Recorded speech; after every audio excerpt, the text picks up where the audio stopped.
that body of words empowers ICBC to empower them to stop us from exercising our rights unless we go and engage in the insurance scheme that is the Motor Vehicle Act and the insurance that they want to provide.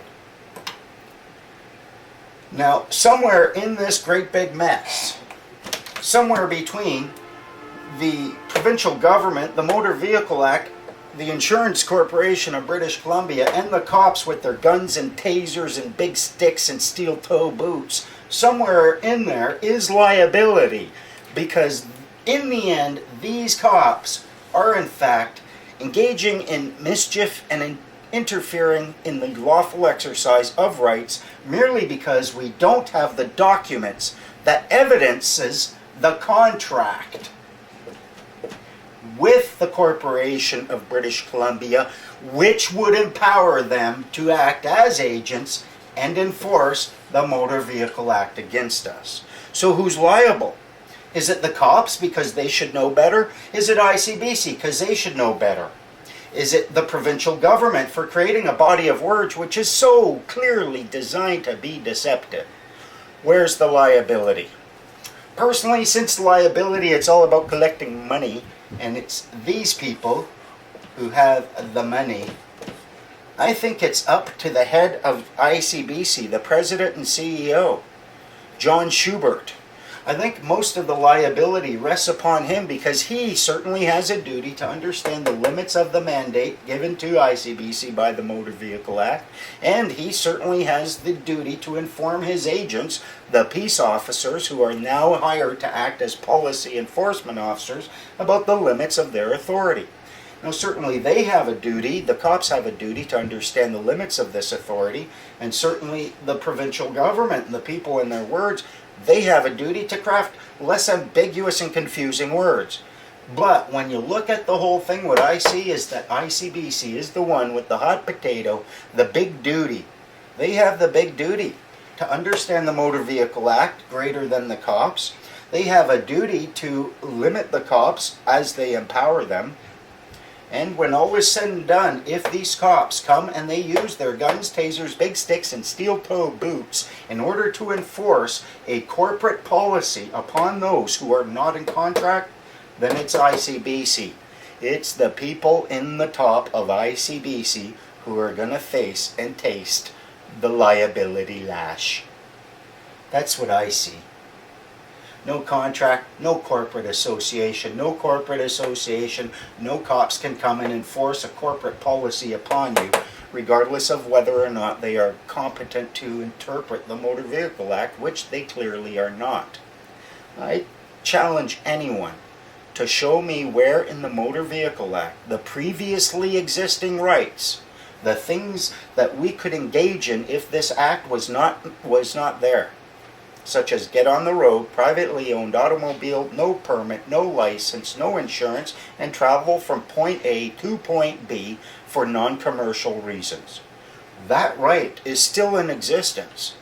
But these people with their gross negligence and incompetence, these people with their, well, I think it's probably greed. They just want to monopolize the entire road. Any idea how much money these people make off of it? You think the CEO isn't well paid? He's making hundreds of grand a year.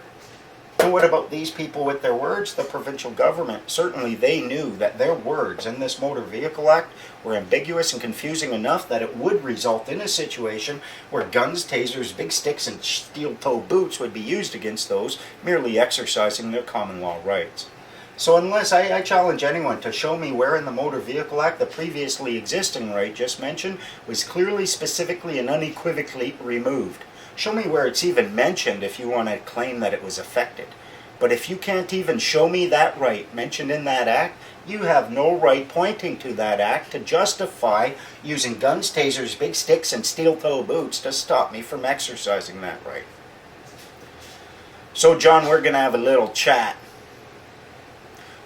We're either going to do it in court, small claims, I'm going to bring a claim of liability to you, or we're going to engage in a nice little discussion.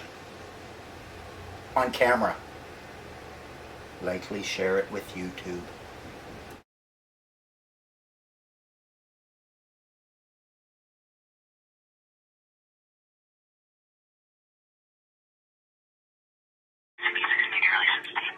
Hi, how are you? Good, how are you? Your ICBC's what? Media relations. Media relations. Yes. Sweet, I'm at that stage. That must be so cool. So, my colleague passed your inquiry. You said you wanted some information about travel rights?